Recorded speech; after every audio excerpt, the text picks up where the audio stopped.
Welcome back to my channel. പുതിയൊരു വീഡിയോയിലേക്ക് സ്വാഗതം.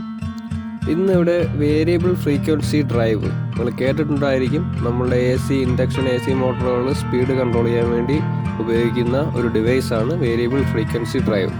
ഇപ്പോൾ വ്യാപകമായി ഇൻഡസ്ട്രിയൽ ഏരിയകളിലും പല സ്ഥലങ്ങളിലും നമ്മൾ ലിഫ്റ്റുകളിലൊക്കെ ഉപയോഗിക്കുന്ന ഒരു സംഭവമാണ് ഈ വേരിയബിൾ ഫ്രീക്വൻസി ഡ്രൈവ് എന്ന് പറയുന്നത്. പല ഗുണങ്ങളുള്ള ഒരു കൺട്രോളറാണ് ഈ ഡ്രൈവ്.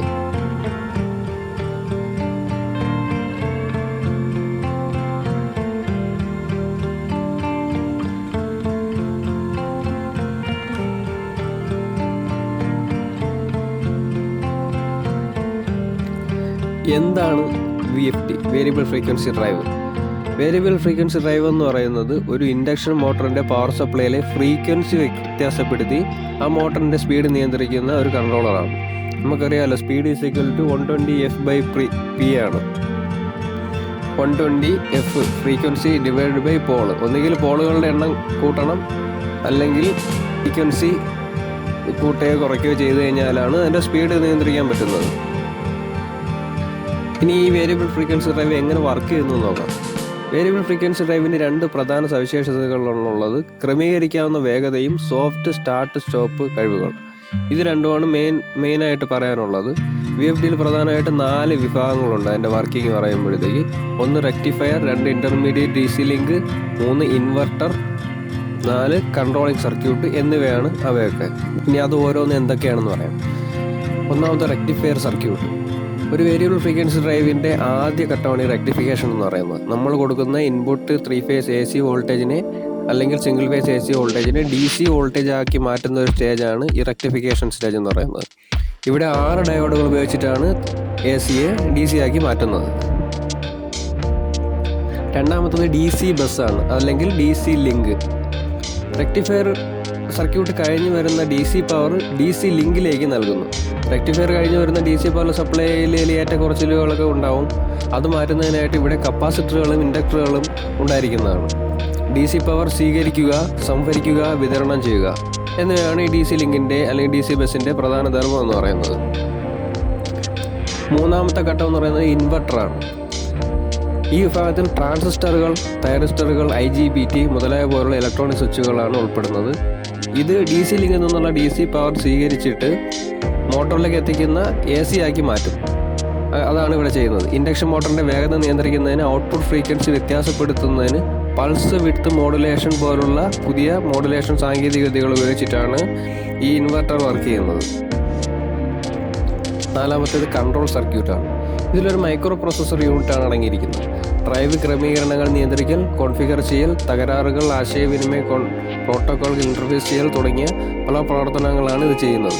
കറണ്ട് സ്പീഡ് റെഫറൻസായി മോട്ടറിൽ നിന്നൊരു ഫീഡ്ബാക്ക് സിഗ്നൽ ഇത് സ്വീകരിക്കുകയും അതനുസരിച്ച് മോട്ടോർ വേഗത നിയന്ത്രിക്കുന്നതിന് വോൾട്ടേജും ഫ്രീക്വൻസിയും തമ്മിലുള്ള അനുപാതം നിയന്ത്രിക്കുകയും ചെയ്യുന്നതാണ് ഈ കൺട്രോൾ സർക്യൂട്ട് ചെയ്യുന്നത്. ഈ കാണിച്ചിരിക്കുന്ന പടത്തിലാണ് ഞാനിപ്പോൾ പറഞ്ഞ കാര്യങ്ങളുള്ളത്. അതായത് ഇൻപുട്ട് പവറുണ്ട്, റെക്ടിഫിക്കേഷൻ സർക്യൂട്ടുണ്ട്, ഫിക്സഡ് DC വോൾട്ടേജ് ഉണ്ട്, ഫിൽട്രേഷൻ സംഭവങ്ങളെല്ലാം ഉണ്ട്, ഒരു ഇൻവെർട്ടർ സർക്യൂട്ടുണ്ട്. അതിൽ നിന്നാണ് നമ്മൾ മോട്ടറിലോട്ട് സപ്ലൈ പോകുന്നത്. പുതിയ തരത്തിലുള്ള IGBT ട്രാൻസിസ്റ്ററുകളാണ് ഈ ഇൻവെർട്ടറിന് വേണ്ടിയിട്ട് ഉപയോഗിക്കുന്നത്. IGBT എന്ന് പറഞ്ഞാൽ insulated gate bipolar transistor. High switching സ്പീഡും ഹൈ പവർ കപ്പാസിറ്റിയും ഉള്ള തരത്തിലുള്ളതാണ് ഈ IGBT ട്രാൻസിസ്റ്റർ എന്ന് പറയുന്നത്. കാരണം ഈ സ്വിച്ചിങ് സ്പീഡ് വ്യത്യാസപ്പെടുത്തിയിട്ടാണ് ഇൻവെർട്ട് ചെയ്യുന്ന സമയത്ത് ഫ്രീക്വൻസിയിൽ വ്യത്യാസം വരുത്തുന്നത്. ഈ കാണിച്ചിരിക്കുന്ന IGBT ട്രാൻസിസ്റ്ററിൻ്റെ ഒരു വർക്കിംഗ് ആണ് കാണിച്ചിരിക്കുന്നത്. ഇനി എന്തൊക്കെയാണ് VFDയുടെ പ്രയോജനങ്ങളെന്ന് നോക്കാം. ഒന്നാമത് എനർജി സേവിംഗ് ആണ്. സുഗമമായ സ്റ്റാർട്ടിങ്ങും സുഗമമായ സ്റ്റോപ്പിങ്ങും വഴി സ്റ്റാർട്ടിംഗ് കറണ്ട് കുറയ്ക്കുന്നതിലൂടെ ഊർജ്ജം ലാഭിക്കുന്നു. സുഗമമായ പ്രവർത്തനത്തിലൂടെ ഇത് മോട്ടോറിൻ്റെ ബെൽറ്റ് ഡ്രൈവുകളിലെയും മെക്കാനിക്കൽ താപസമ്മർദ്ദവും കുറയ്ക്കുന്നു. പിന്നെ ഉള്ളതെന്ന് വെച്ച് കഴിഞ്ഞാൽ നമ്മുടെ മോട്ടറിൻ്റെ റൊട്ടേഷൻ മാറ്റുക എന്നുള്ളതാണ്. നമ്മളുടെ സാധാരണ രീതിയിലുള്ള കണക്ഷനിലാണെങ്കിൽ നമുക്ക് മോട്ടറിൻ്റെ റൊട്ടേഷൻ മാറ്റണമെന്നുണ്ടെങ്കിൽ വയറിൻ്റെ ഏതെങ്കിലും ഫേസുകൾ തമ്മിൽ ഊരി മാറ്റി കൊടുക്കണം. പക്ഷേ ഈ കൺട്രോളർ വഴിയാണെന്നുണ്ടെങ്കിൽ നമുക്ക് ചെറിയ പാരാമീറ്ററുകൾ മാറ്റം വരുത്തി കഴിഞ്ഞാൽ തന്നെ നമുക്ക് ഈസി ആയിട്ട് ഇതിൻ്റെ റൊട്ടേഷൻ മാറ്റി കൊടുക്കാൻ പറ്റും. അതുവഴി ടോർക്ക് കൺട്രോൾ ചെയ്യാൻ പറ്റും. പിന്നെ ഓവർ കറണ്ട് പ്രൊട്ടക്ഷൻ വഴി ഓവർ കറണ്ട് എടുത്ത് മോട്ടർ കത്തിപ്പോവാതെ മോട്ടറിനെ സേഫായിട്ട് സ്റ്റോപ്പ് ചെയ്യാൻ പറ്റും.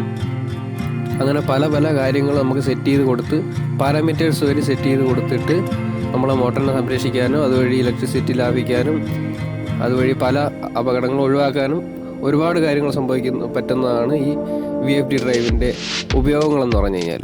നമ്മൾ സാധാരണ ഒരു സ്റ്റാർ ഡെൽറ്റ സ്റ്റാർട്ടിങ്ങിലൊക്കെ ആണെന്നുണ്ടെങ്കിൽ ഒരു 3 കോൺടാക്ടർ കാണും. സ്റ്റാർ ഡെൽറ്റയിലോട്ട് മാറാൻ വേണ്ടിയിട്ട് ഒരു ടൈമർ കാണും. അങ്ങനെ കുറച്ച് കോംപ്ലിക്കേറ്റഡ് ആണ്. പക്ഷേ ഇൻവെർട്ടർ VFDയിലാണെന്നുണ്ടെങ്കിൽ ഈ VFDയിലോട്ട് ആൾറെഡി അതൊരു പ്രോഗ്രാംഡ് ആയിരിക്കും.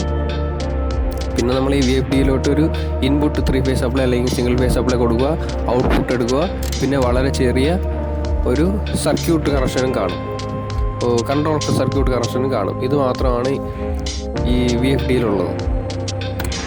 അപ്പോൾ ഇത്രയാണ് കാര്യങ്ങൾ. വീഡിയോ ഇഷ്ടപ്പെട്ടെങ്കിൽ ലൈക്ക് ചെയ്യുക, ഷെയർ ചെയ്യുക, സബ്സ്ക്രൈബ് ചെയ്യുക. Thank you.